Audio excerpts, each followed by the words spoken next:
Welcome to the Mindset Connection podcast, and welcome to our 16th episode. Cindy and I just said we can't believe we've actually recorded that many, but we have. So we are your hosts, Jennifer Clearwaters and Cindy O'Connell. And remember, in every episode, we are showcasing everyday people doing amazing things in the field of mental health and wellness. And we are hoping that you're going to find today's guest just as amazing and wonderful as we do. We are welcoming Debra Rizzi, the president of Rizco, to our podcast. So thank you for being here. Thank you for having me. Right. So I'm just going to give you a little idea of who Deb is. So she is a dynamic leader, entrepreneur, advocate for businesses and communities alike. And as the president and partner of Rizco, it's a woman-owned, brand-led marketing agency based in New Jersey. Deb has built a career on helping organizations craft compelling brand narratives, drive encouragement, and achieve measurable success. And we're going to hear all about that. So this year, Rizco is proudly celebrating 25 years in business. Congratulations. Thank you. Marking a quarter century. She must have started at 10. Yes, She looks so young. A quarter century of strategic branding, marketing innovation, and lasting client relationships. And after this episode, you're going to see why Deb has those lasting relationships. Mm-hmm. She's recognized as a thought leader in the marketing industry and frequently shares her expertise through speaking engagements and media appearances. She also is currently the co-president of the Wall Business and Finance Academy, helping high school students gain real-world business experience and prepare for future careers. So it is a pleasure to have you here as our guest, and thank you for the gift of your time. Oh, thank you to both of you as well. We're It's so an happy honor. to have you. So let's jump in with Rizco. So I know when I found out that you were based in New York City, we were in like the same place at the same time. And I was like, oh, New York City girl. But tell our listeners and our viewers, like, what is your company about? If they've never heard of you, what do you do? How did it start? And how did you get it to this wonderful thing that it is today? Oh, thank you. It's been an evolution. 25 years has gone so quickly. And we're fortunate, and the story is one that started from tragedy, believe it or not. My husband and I met through the agency. We worked for Porter Novelli in New York City, which at that time was the third largest public relations firm globally, and we were known for our red carpets. So you definitely knew when you hit our agency, because the elevator doors would open and it was like, you have arrived. But during that time, we started dating, and Keith's dad owned a production studio in New York City and became ill. Suddenly, he became paralyzed one day. Keith was asked to leave the business to help run his dad's business. And I was in a transition as well and interviewing with other agencies. And he said, hey, do you think you can come over and help me run the biz, because he's the design side and I'm the business side. So it's a marriage in business and also in life. But you don't realize the relationships that you're developing when you're in an agency setting. Mm-hmm. So you have 250 account execs who are coming to you. Well, they had heard that Deb and Keith had opened their own firm. So we did create Rizco underneath his dad's firm originally, and we had natural clients because you would have people going to other agencies that didn't have creative support, and they came to us, and we were able to not only support his dad's business during that difficult time, but also catapult our business during that. That's incredible. It is. It's really incredible. And when did you move to New Jersey and start the company New here? Jersey was 2004. I got pregnant with my first daughter, and packing up the dogs and driving 2 hours each way to the city was not going to work anymore. So we were really fortunate to find a small space on Parker Avenue in Manasquan. And so that was our first footprint here in New Jersey. Okay. And now, just before we move on to all the other things that you've done, now you're a fully remote company. We are. So how do you do that with the business that you do and be able to keep the relationships going with your clients and with your staff when everyone's remote?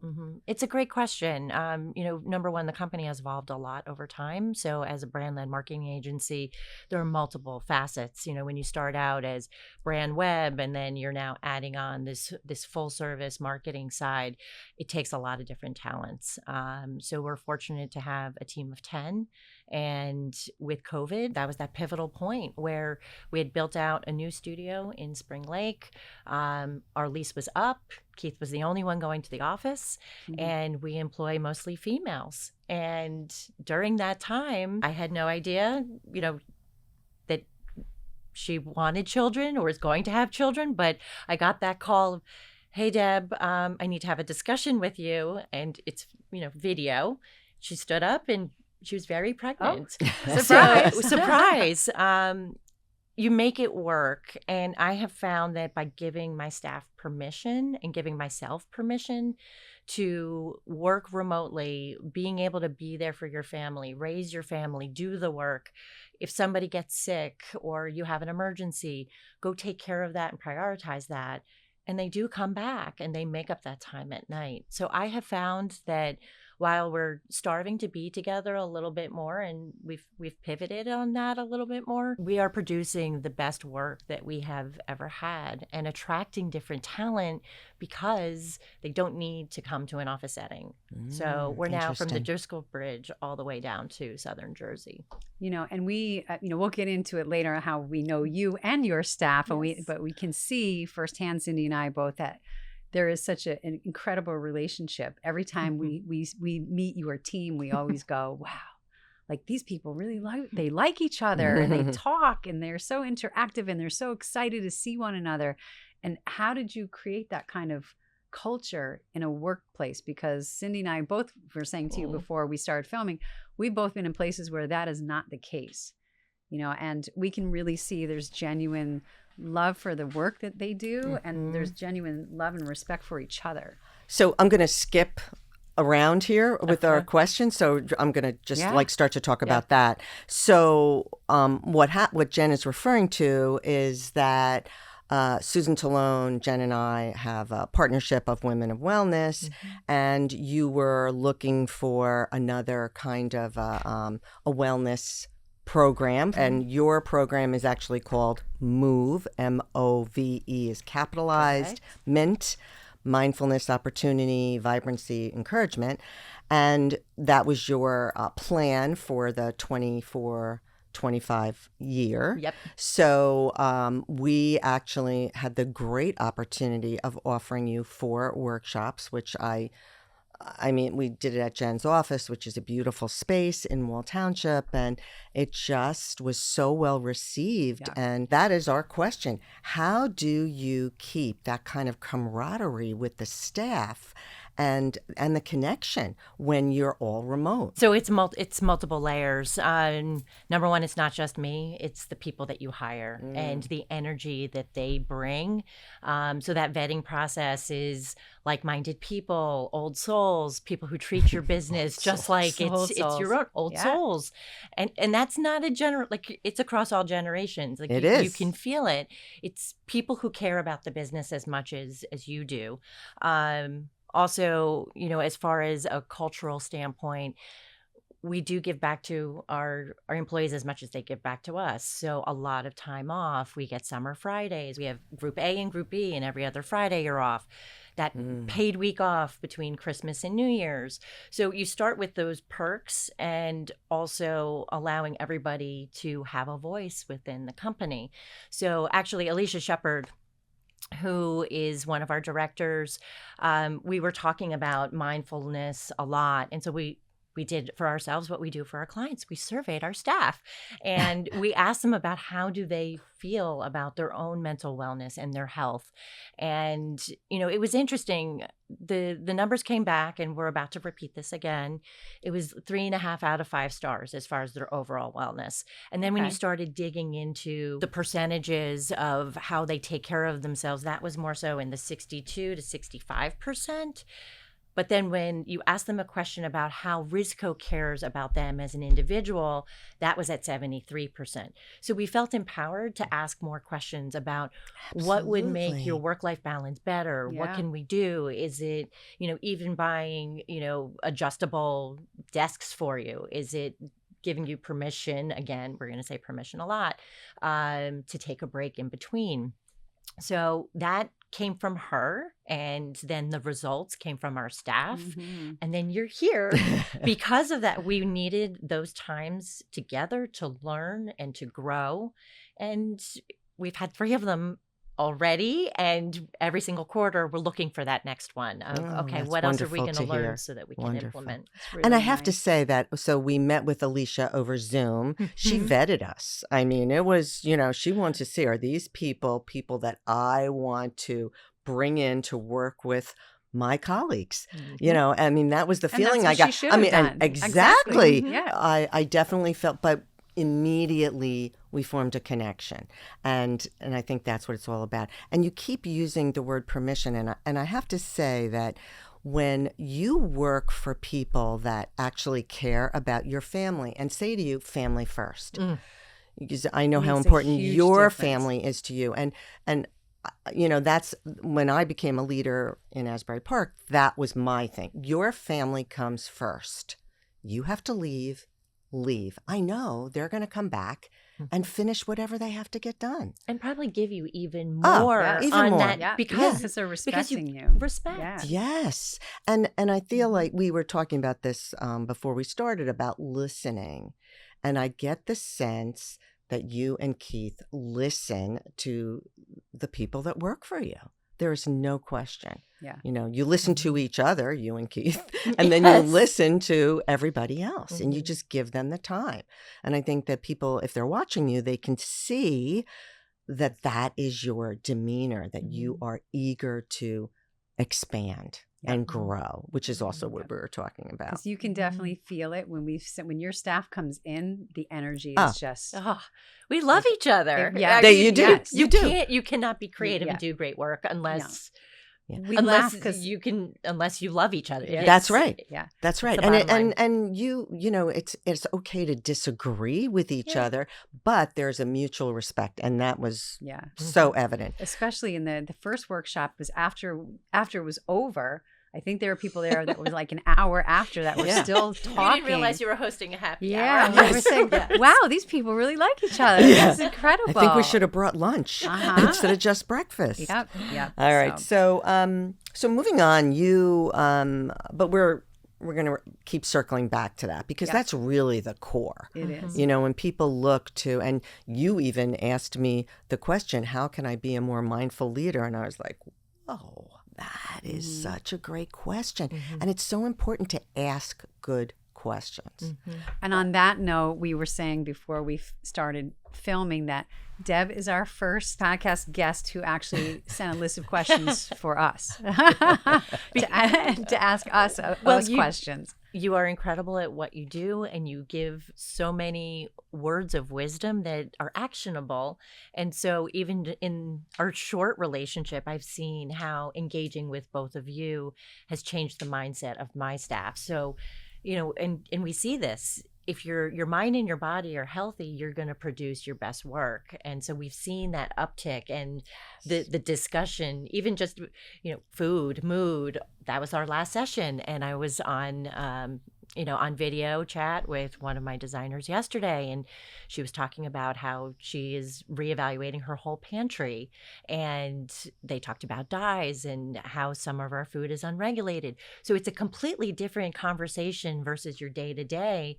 And now she is changing not only something for herself, but her whole family that is going to have a positive impact. So it's great definitely news. Viable and impacts our business. Yeah, that's what we liked. And that was one of the things that Jen and I always talked about. And again, with Susan, sustainable change.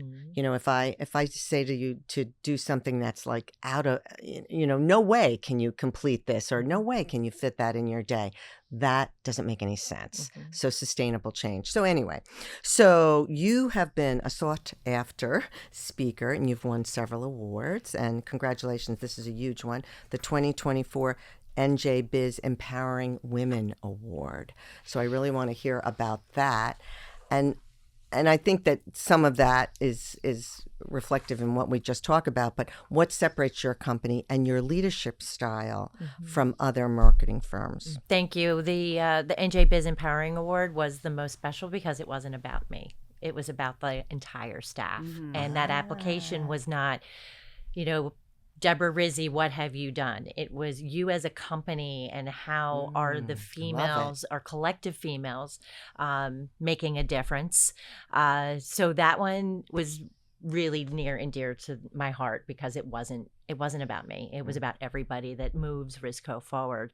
As far as my leadership style is concerned, it starts with our name. It's not Rizzi. It's Rizco, and that started because it was Keith and I. It was two of us entering in, and now it is Rizzi and its company. It's everybody that makes a move and contributes to the future of the agency. We all make a difference.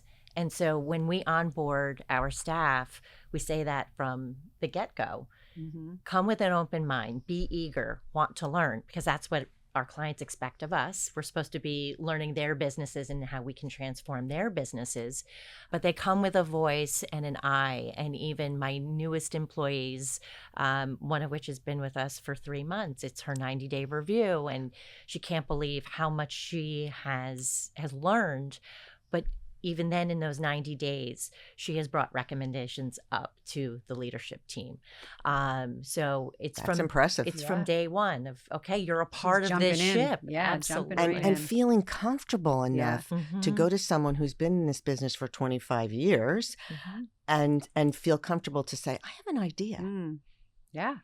So good for you. Well, that's the big thing too. And you'll see this as another consistent thing is, our youth is our future. And so as a leader, I've always thrived after being with our next generation, the high school students, the college students, because they are thinking and learning in the way that I have to adapt to be relevant in the future. So it's not a top down. We're all in this together to learn, grow, and see what the next opportunity is. So that's our next question. Like Cindy and I are very big proponents of being of service and giving back. And you've done a lot of that too. So tell us about what you are doing with high school and college students and the Wall Business and Finance Academy and all of the things that you do to give back and help young people, build a career. I truly believe that we don't get where we are without the help of others. So and I'm sure you could reflect on your own career that there was that, it's not just one person. Back in the day, it might have been like the one person, right? That could help you, but now, But now, especially with social media and how we can connect with people around the globe, that comes in various levels. I'll take a step back. I wound up, really giving back to my university. I graduated from Bucknell University, and our culture it's almost a cult. We give back a lot. We love each other. So I had the opportunity to be on the advisory board for the alumni for 8 years, and that's what catapulted being engaged with college students from when they step on campus until they graduate, and having those touch points to be able to influence their future, and on the reverse also learn from them. They had to kick me off now. And it's an 8-year term. They're like, okay, Deb. Yeah, you're done. But it was important to me to take that knowledge and then do it on a localized level. So just giving back to my own high school, there are multiple academies that are popping up. Manasquan was the first one, then Wall. Now you're seeing them, at CBA showing up. Once again, the students interview in the 8th grade, and there are 4 key areas during their 4 years in the high school, starting with social media and their personal brand. That's the freshman year. Sophomore year, we're going into resume development. Junior year, it's interviewing. Senior year, it's LinkedIn. Giving them opportunities to engage with public speaking, getting them out of the school. They go to MetLife Stadium every single year, donate their time at soup kitchens, fulfill. They're doing it. They have a full resume that is equivalent to a junior in college by the time that they graduate from Wall High School. Incredible. Along with coursework, Yeah. as far as marketing entrepreneurship, it runs the gamut. Being able to engage with those students and hear their questions, open a door. We're currently getting them paid internships right now. The high school students? Yes, it Wow. is a requirement between your junior and senior year that you have a 75-hour paid internship, and that helps to really set their resume apart and have a talking point That's from when wonderful. they're applying for Yeah. college or going into the trades, whatever they So is decide. that part of your role, is to find local businesses that will take an intern and pay them? And pay in the thick of it. And the truth is that these students have something to offer. You know, they've Yeah. taken Yeah. accounting, Yes. finance.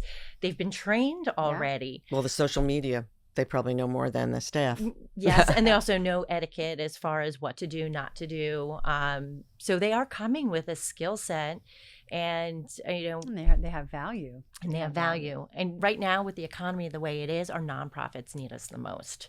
So being able to place these students into nonprofits, and amongst those internships, we pay for 7 for a nonprofit, where if they take the student works for them for the But 75 you pay hours, them. but then we pay for it. Ah. So fundraising is a huge portion of this. Okay, we're raising funds, we're learning how to budget.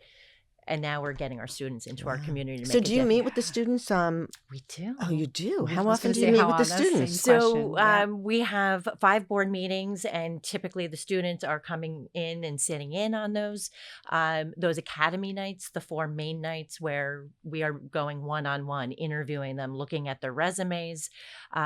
Just last week, I found out one of my students got accepted to Bucknell, and he was struggling of, okay, I really want to get into the business school. What should I do, Deb? And to get that phone call from a parent to say, hey, can I just talk through what our options are? That means the world to me, that I can be there for that student during a pivotal decision. And he wound up getting in, and he's going. So Wow. That's so I'm excited. amazing. I'm excited. Congratulations. That's great. Yeah, So you yeah. are actually not just behind the scenes, you are actively meeting with these students too. Yes. Yep. Which is nice, because then they can put a name and a face to the person who is making all these connections for them.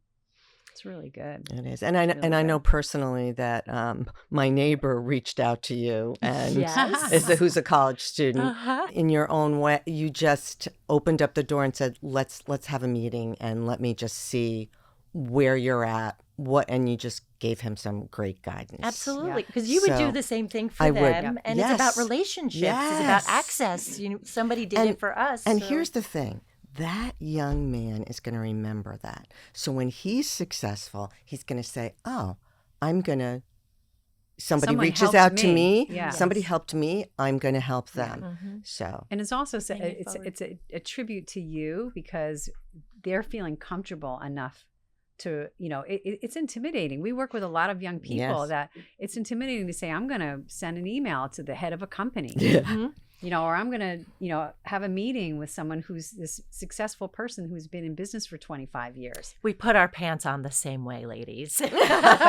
Not everybody is receptive to that. Aw. And Mhm. and really, like, think about it in your own careers. I'm sure we all have an example that will come to mind where you tried to reach out to someone, you didn't get that great Mhm. energy, or you got a door closed. Right. Or no response, or a rejection, and that is hard for young people. Mhm. It's very It is. hard. So the fact that you're open and welcoming, it means a lot, probably more than you know. Oh, Yes, Well, I exactly. appreciate that. And, the door closing, sometimes too, you just have to remind them, if you just sent it once, that person might be busy. So don't be afraid to pop it. I'm like, pop it back into the top of their inbox. Trying to give them some of those life wise, skills. Yeah. wise advice. Yes, very good. So you were also appointed to the board of directors of the New Jersey Chamber of Commerce. Yes. So what That's the next does thing. that entail? It Where are is you having time new. for that? Yeah. This one was a big goal for me, so I'm really honored to serve with this community, and it is brand new. It's only a few weeks, so I will let you know of how that unfolds. But as far as our first board meeting is concerned, they're number one, they had to vote on you, and then you're brought into the virtual board meeting, and there are 65 individuals on that call that are your decision makers throughout the state. So I've given back on a local level, and now for my own personal growth is to be more worldly and understand what is happening in our state. What impact can we make across the state, not only from a marketing standpoint, but all of the businesses that we engage with are in different verticals. So having that access per se, to push myself to be a better leader, to grow, to understand what's happening in our state. I'm taking it very seriously. This is not just, hey, I'm on a board. I'm figuring out what does that look like and where can we make an impact. But I'm honored to be able to serve our state. Yeah. Wow. That's great. In addition to everything that you're doing, you have a family, you have children, you're a gymnastics judge. So let's talk about how are you taking care of you? Because it's a lot. Like like you do a lot of stuff. I don't do it as well as I should. I've gotten better. I am transparent about this. I am recovering from breast cancer. So I was diagnosed actually on September 22nd. I'll never forget the date because it is the birthday of one of my employees' children, and one of my employees got married. So I was diagnosed in the morning, and then I went to her wedding in the afternoon and celebrated their beautiful union. But I know it was stress, and I know I wasn't taking care of myself. And so that pause of, okay, if you don't take care of yourself, you're not going to be here to be able to do what you love. Yeah. So in turn with that, I wound up having to take a pause, so December 2 years ago is when I wound up having my first surgery. And then my second surgery for reconstruction was I just celebrated 1 year. And during that time, getting that time to reflect, breathe, journal, walk. Oh my gosh, just being able to take a walk and doing that religiously. Mm-hmm. Learning about myself, learning about different things, taking 15 minutes to learn about different things. Now that I'm back, it's my schedule is back to being more rigorous than it should be, but with the temperature turning, the walks are becoming more consistent. Listening to the music that inspires you, shifting diet too. I don't drink regular coffee anymore. I'm on like your mushroom coffee. I love my mushroom. Yay, rise! That's the beginning. Trying to remove sugar and preservatives, and trying to make those moments. I need to do a better job, though. I am very well aware of that. Well, and really, it's a process, everybody could do better, but I feel like as long as you are working towards it, then that's progress. And that's the way you have to see it. So actually, Jen and I were just talking about this. Yeah, you are the best version of yourself right now because you are working towards it. So reframe how you're saying, I could do better, saying, I'm doing better. I'm doing better. See how that just changed it? And you're always giving those nuggets. I'm going to say that now. It's like, I'm doing better. What would Cindy say? I'm doing better. I am doing better. Yeah. And if you have a day where you go, oh gosh, that probably wasn't great, then you kind of think, okay, what can I do tomorrow? What can I put in tomorrow that will help me? And we were talking about priorities. Anything we do during the day is a priority. So if you have a day where you're just like, oh, that wasn't great, what could I add in tomorrow that I will make a priority that might help me feel a little bit better? And you just have to say, like, if it's a priority, I'm unwilling to not do it. Yeah. So the message is priority. Yep. It's looking at those priorities, writing down those priorities, and then also... And I'm doing better. And being unwilling I'm doing better, and scheduling. Yeah, scheduling, treating yourself, like in our case, is treat like a client. And one of the things we say is, schedule 20, and your business is doing that, 25-minute meetings, and then take that 5 minutes, that if it was really a half hour, that 5 minutes to breathe, walk around, go look at what it's doing outside. Reset. So use your time more effectively. I mean, let's face it. If everybody did a 24-hour day and looked at their time, they would see gaps that they could where they're actually wasting time. Barely wasting time. So I think you may have talked about this, but you recall a time when you were slowing down actually moved you forward personally and professionally. And I'm thinking that was. Yes, that Yeah. break of, okay, 2 months off, come back part-time, then another surgery, and then another month off. Right. And that pause, it did multiple things. I have to pull my husband into this. I mean, he was an absolute rock. And sometimes in our relationships, we take our better half for granted. Yeah. And I've said that to him. I'm like, I'm sorry if I ever took you for granted. But during that time, he was so solid. Food, kids, laundry, you name it. I mean, I'm so blessed to have a partner. So I think I sometimes maybe took my family for granted in that sense, and it helped me reset to be like, wow, I'm so fortunate. Or maybe even to redefine what are my priorities. Correct. Right. Mm-hmm. Right? What's the most important thing? The things that I was spending time on are really not the things that are most important. Most important. Yep. Absolutely. And we say, it rolls off, my family first, but truly? But are you really doing that? Really doing Right. that? Are you really doing that? And sometimes it's easy to say. we need that little reminder. Yep. That reminder. It's so funny because, Jen and I are big journaling people. I mean, she has her patients. She gives them a journal. Well, So your staff got them too. But I had bought a journal for someone and we were discussing it. And he said to me, "Do you ever look back at your journals?" And I was like, "Not usually, like every once in a while." But when he said that, I decided to look back. So now I have the journal out and I look back on May 6th and read what happened. So I feel like for someone, for some people and for yourself, it's just a reminder. Wow, Keith was so wonderful at that time. Yeah. Like, and Jen's in the book 1,000 times. Rizco is now in the book. But you see what I mean? So it's like we need a reminder of what's important. So what's a takeaway that you have for our listeners? There are multiple. Well, the top is for females: do not skip your appointments. You need to make sure that you are doing that. I keep saying that pretty regularly as I'm being transparent of my own journey. The journey's about relationships. Because of my staff and what they wanted to improve upon, I was able to empower Alicia, and Alicia wound up doing something that now brought us all together. And it's that kind of power of, number one, permission and understanding how much people mean in your world, and making sure that you surround yourself with the right people, and activating. It's activation. It's relationships and activation. Yes. And moving it forward.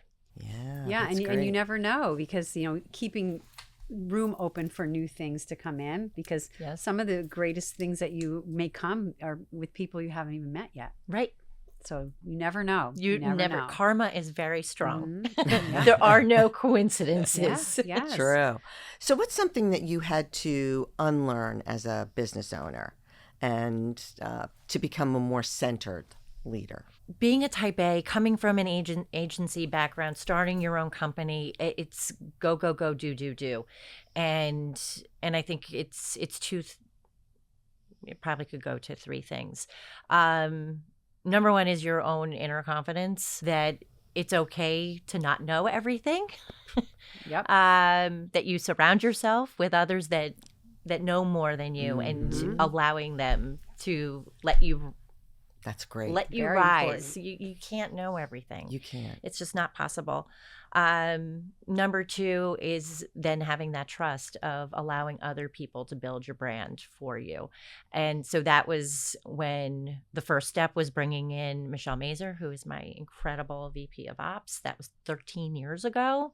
That was that first step of, okay, somebody else can. I'm going to trust her. I'm going to trust her with this, and she's going to take it. And she's here 13 years later. And then 11 years ago saying, okay, I don't need to be the face of the business. I need a salesperson. And so Jill Nappy came in, and that was that beginning of that transition of trusting other people to do the work and build the brand, build their own personal brands that are, it's not just Rizco, it's their own personal brands, make our company the company. And having the trust to know you can't do it all alone, and you need to be able to hand it off.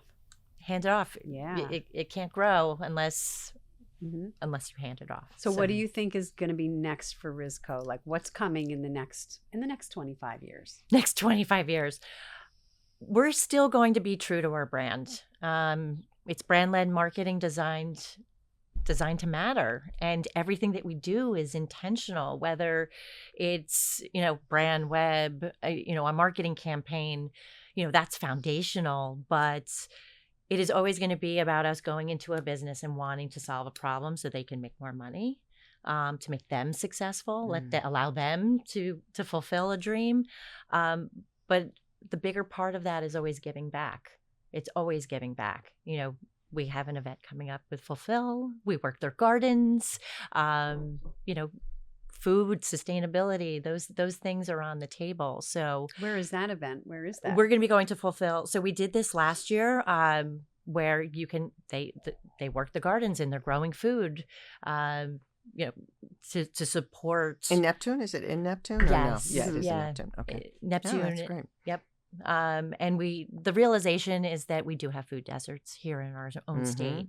And that is bridging right now between us wanting to grow the food, but then also we're doing a lot of work for the Diabetes Foundation and learning about diabetes, and 1 in 10 adults have diabetes. So we see this intersection of where our client work and our personal work is coming together right now. So as a firm, it is supporting those like-minded companies on their pathway, and also giving back to our local community on a high level.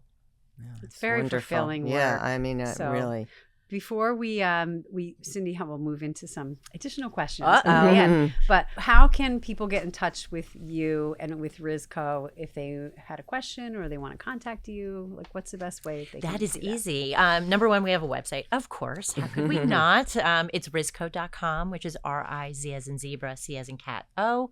My kids hate when I spell it out, but sometimes people are like, what? I don't understand. As far as email is concerned, yes, you can email me and I will respond. It's Debra, Debra, at Rizco.com. And I'm also on LinkedIn as well. Perfect. Okay. Thank you. Okay. So what do you think your 3 strengths are? Don't overthink it. Give it to us right from your gut. right what comes up. My hugs. That's number 1. A hug can tell it all. You have a great hug. Yeah. Thank you. I love hugging people. It's great energy. Practice. The willingness to do more. My dad would always say, soar with the eagles. And I've always kept that in the back of my mind. It's wanting to go higher and look at things from a different view. And my third one, my willingness to give back and actually show up. And actually, when I say that I'm going to do something, I actually do it. I'm accountable for that. Right. So I would say that those are great. My 3. So what's something that people would be surprised to learn about you? That I grew up in Rahway, New Jersey, and I love Pitbull, and I had really big teased out hair in high school. Did you go to what high school? I went to Rahway High School. You went to Rahway. I went to Rahway High School. Yes, so you were an Aquanet girl. Oh. Big. Wait a minute. Did they have the Nicky Norks? Is that what you were? Did you call it that? No, that's really beyond. As a cheerleader, the tees, and then you had to glue it, shellac it down, it, and then every week when you went to go clean the top of your dresser, you could run your nail across, and it would flake. Yes, flake up. Yes. Can you relate? Yes, I can. Yes, I can. Did you expect that answer? No, I did not. Okay. I did not. You've come a long way from the 80s. Yeah. So we always ask this, and you did experience our book talk, but we're gonna just ask you this anyway. Is there something you'd like to change? It's just yes or no. Yes. Okay. What's holding you back? Priorities. Bam. Wow. There we go. I listen. She listens and she learns. She's on she's actionable. Yes. Okay. So what's one thing you can do to move yourself forward? Take a little bit more time for myself and writing down those priorities and scheduling myself like a client. Yes. We're going to quiz you. We're going to check in. I know you are. I know you are. Did you do that? All right. That was great. This was wonderful. Yes. We're so glad that you can take your time to come and meet with us today. We've been waiting for this episode to be able to talk to you. And we will be back with another episode later in the week. So just wait a few weeks until this will come out. And again, if you are interested in knowing more about me or about Cindy, every week, all of our information is always on the show notes. So you can always find us there. But we are also on Instagram.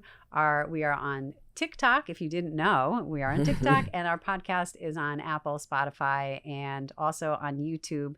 So please find us and reach out. And again, this podcast is recorded and produced at Black Swallowtail Studios.